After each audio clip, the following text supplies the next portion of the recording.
Banter. I thought you had something planned. I don't. I have no banter planned. It's too hot for banter. Yeah, because up here in Brisbane, Australia, for those who don't know, is stinking hot. We seem to have bypassed spring. Spring? What spring? We miss you, Welcome spring. to summer. Oh, dear. Okay, so I think without any further ado, seeing how we have no banter. And this is not the air-conditioned room of the house, so I think we're going to get on with it. Yes. Hi. Cool. What the... History.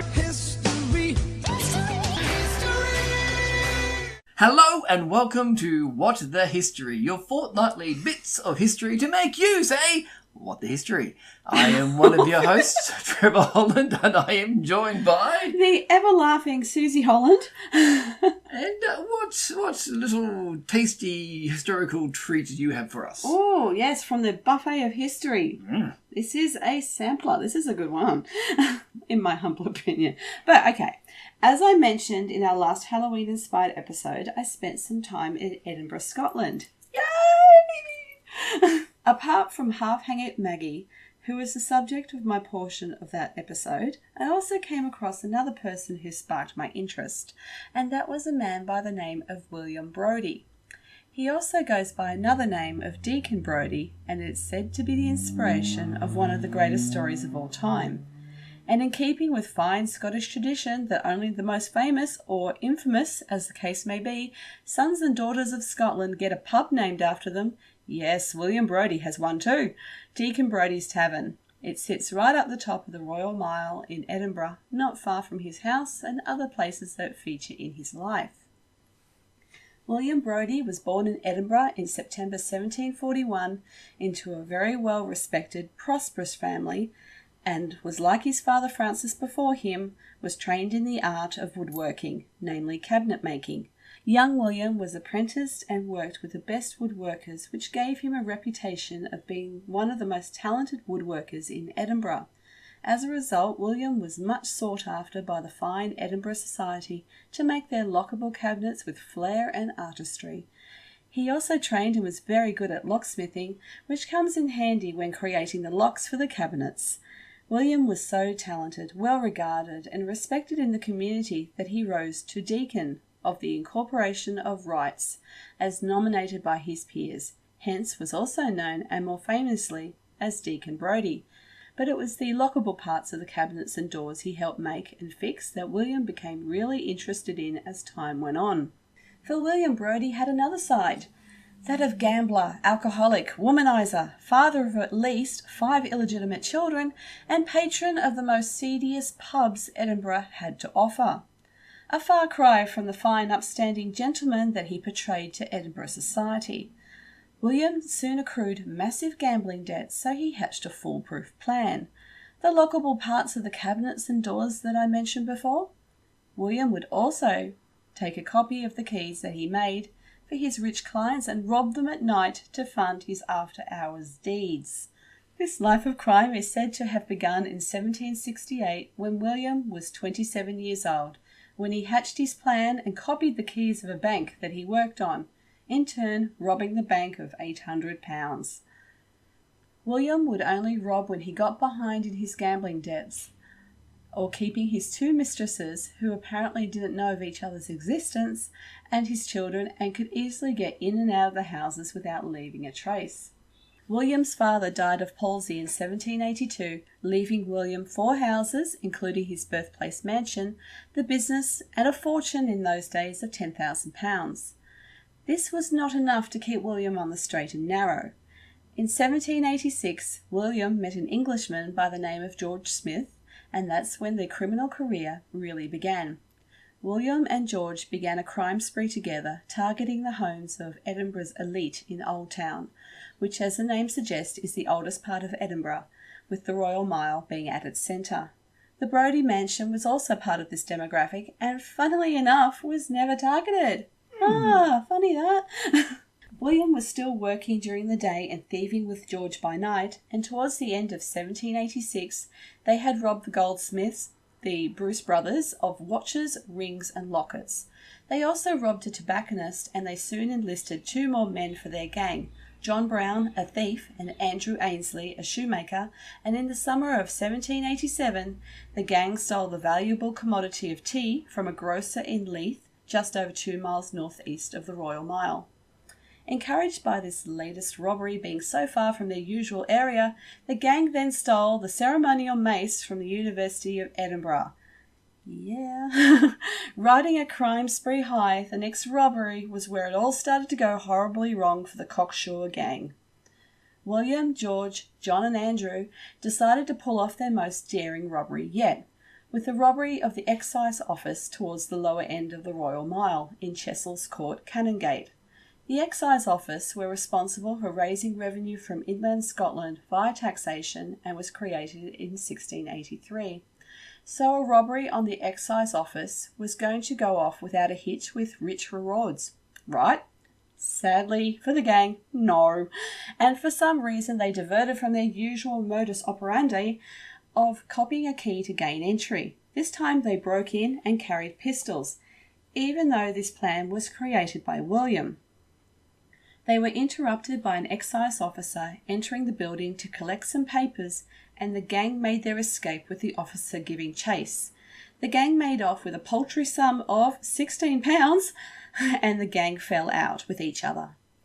Edinburgh put a warrant out on the gang for information, and apparently William was not of sober mind that night. He had a few wee tipples before he went and did this, so maybe that contributed to it. John was tempted by the sum of £150 to turn on George and Andrew, which he did, claiming King's pardon and avoiding the gallows, with George and Andrew being arrested. Hearing of their arrest, William meanwhile skipped town via a stagecoach for London, ready to board a ship for Amsterdam. News got around that William was a wanted man. He was recognised and shipped back to Edinburgh while attempting to set sail for America. Apparently, he was found hiding in a cupboard in an inn. Deacon William Brodie, the most well-respected locksmith and woodworker, friend and peer of Edinburgh's elite, came back to his native city in chains. William went on trial with his first accomplice George on the 27th of August 1788, and some sources say that a series of letters detailing his exploits led to his downfall, while others say it was a search of the Brodie mansion where authorities found the tools of his trade. Either way, after a trial that lasted 21 hours, both William and George were found guilty and sentenced to hang at the toll booth near St Giles Cathedral on the Royal Mile, a stone's throw from his mansion and birthplace. 40,000 people came to watch the execution, where some reports say that William had attempted to bribe the hangman by wearing a steel collar and for him to be cut down quickly after execution, but neither attempt worked and Deacon William Brodie was pronounced dead.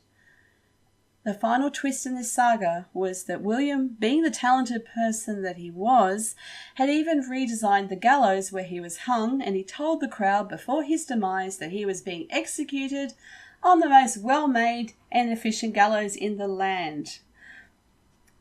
And the story I mentioned at the beginning? Think of a well-known story that tells the story of a man with a dual personality, a fine, upstanding pillar of the community, well-respected man, and the other side is a degenerate, unsavoury character. Just a little story by Robert Louis Stevenson called The Strange Case of Dr. Jekyll and Mr. Hyde was inspired by Deacon William Brodie. The mansion no longer is there, but the Deacon Brodie Cafe in Brodie's Close across the cobblestone road from Deacon Brodie's Tavern is the site of the mansion. The pub sign is complete with William holding keys on one side and his thief alter ego on the other side. When I did the free Edinburgh tour with Jen, very much recommended, where I first heard about this story, there were even reports that the police had asked William for help in how these robberies were taking place without an obvious point of entry. So William ended up investigating the crimes that he himself was committing without the police even knowing. What the indeed? Indeed.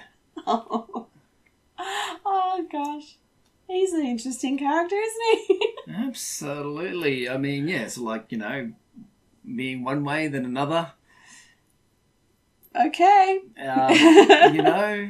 It's... I mean, personality-wise. Personality-wise, I mean, yeah. How many more people could be like that? This is a really tortured segue. I don't know, Trev. Please tell us. That was not a good segue. No. But it's all I've got, and I can't think of anything else right now, so I'm going to stick with it. We love you, listeners. We really do. We're sorry. Well, I'm sorry. I'm totally not sorry. You're not so sorry, not sorry? Never regret a segue. Rulers have come in all shapes, sizes, and dispositions. From saints to tyrants, and all in between, ruling through violence and fear, or benevolence and love. Most fascinating are those who ruled well despite the odds, such as my subject. King Charles VI, born in 1368, ruled France from 1380 until his death in 1422. He was once known as Charles the Well-Beloved, as he worked to help the people of France, such as championing Clement VII as a more favourable pope for France. During his teenage years, his uncle, who was regent, Philip the Bold, steadily raised taxes until the French people were ready to revolt.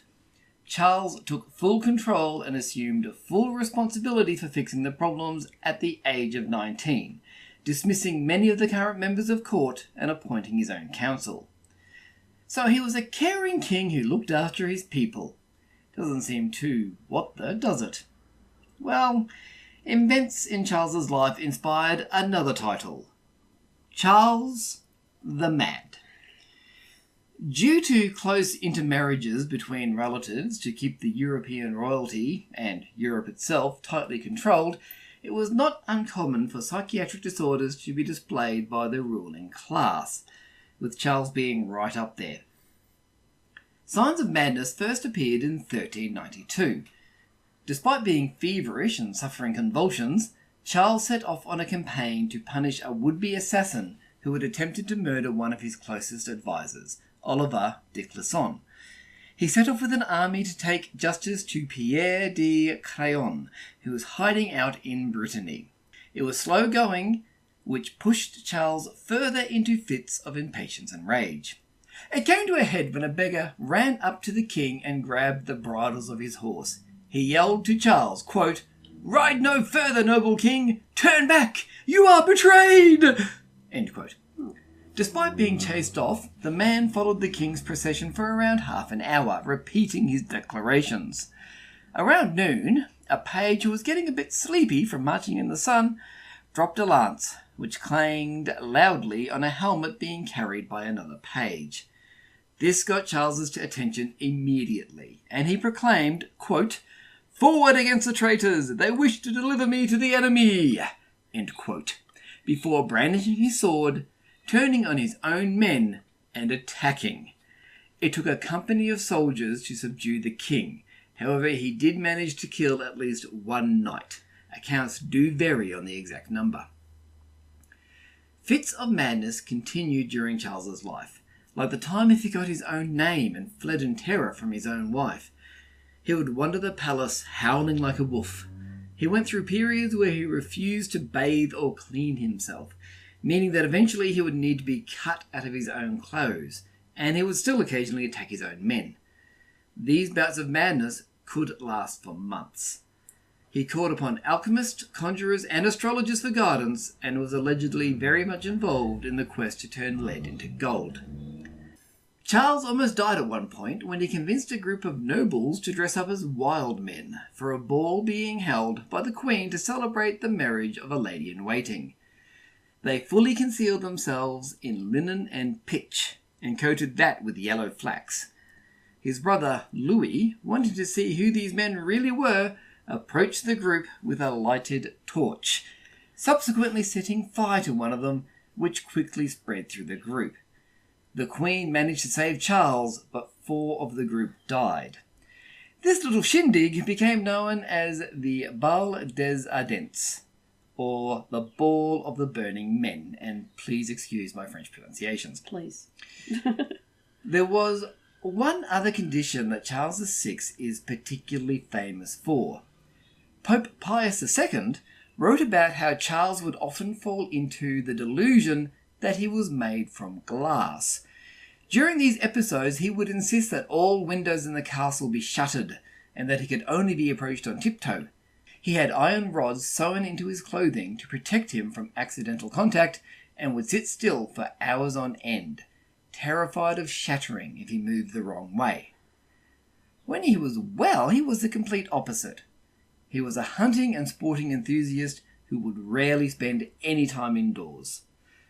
More recent scholars feel that Charles suffered from delusion brought on by paranoid schizophrenia. But what is known is that despite his madness, he was a king who cared for his country and wanted to protect the French people. So, if you forgive my turn of phrase, let us raise a glass to King Charles the Mad and his place in What the History. Slante. I like this guy. He did. I I feel so sorry for him. So many issues, but there was a lot I didn't include in this. There was even a story of how he inspired Joan of Arc. Oh, he rocks. So, he's certainly worth reading into further. Yeah, absolutely. And that's what we encourage our listeners to do, is please read into what we've been doing and do your own research as well. Yes. Please, please, please. Because we have put all our references down in the podcast description just below. So most of more information about anything we talk about is just a click away. I don't know why I said it like that. Oh, click away. Hey, click away. Click away. You click away. Beach, far away in clicks. No, that just wasn't good. What's that? Echo Beach, Click Away Beach. Oh, Click Away Beach, far away in clicks. Yeah. We're 80s tragics, can't you tell? This would be better for the banter. And... but, we can have the banter at the end. There is no law that says that you cannot have banter at the end of a podcast. Very true, but I have a lot of plugs and information to get through. Sorry. Continue on, good sir. Oh, thank you, good. Thank you, my good lady. So, yes, if you want to know more about What the History, we make it really, really easy for you to do. You can head to our homepage, wthpod.rufusproject.com, where you'll find our full backlog and, of course, all the references to all our stories. Or, do we call them stories? Yeah, we call them stories. Historical references. Yes, anyway. Stories. Historical things. I mean, we don't make this stuff up. We could not make this stuff up. Yeah, I know. The stories, they're factual stories from history. Yes. Yes. I thought that in my own head. It's not like it's a myth or a legend. No. Well, occasionally we do myths and legends, but usually with some connection to something else. Yeah, and we'll let you know in advance. Yes, we will. I brought up Cthulhu in one of mine. So there you Cthulhu. Go. Bless his little heart. Or hearts, maybe. I should have tagged Cthulhu in that one. So if you were searching a website for Cthulhu, you'll find that one. Ooh. About the bloop. Now, that's right. But if you want to listen back to all episodes in other ways, you can now find our full range of podcasts, right from our very, very first one on Spotify and Stitcher or your favourite podcast app. You can find... You can find our video podcast currently at the Rufus Project on YouTube. But there is more exciting news coming that way that Rufus Project TV, a site dedicated to the video versions of the podcast with options to subscribe to the video versions of the podcast, is on its way. Wow, this is a big thing for us. Indeed. That's still being developed. I can't guarantee it's going to be ready by the time you hear this, but it shouldn't be too far away. If you want to get in touch with us, I think I've covered all those things you can watch and listen. If you want to get in touch with us, you can find us on Twitter or Facebook. You can send us a message via the website, or you can send us an email to wthpod@rufusproject.com, and we would love to hear from you. We would. Absolutely. Well, that was... You did so well. A lot to remember. My head hurts now. Have a beer. I think I may. It's beer o'clock. Yes. Technically not beer o'clock, but... it's a hot afternoon in Brisbane. It's beer o'clock. And on that note, I think it's time to wrap up this wonderful delve into the more bizarre sides of history. Tasty. Indeed. And we will be back in a couple of weeks' time with 2 more bizarre bits of history to make you say, What the history? See yous. Farewell. This is the story of Dr. Heckyl, the mystery child. Believes the underdog will eventually survive. Look now to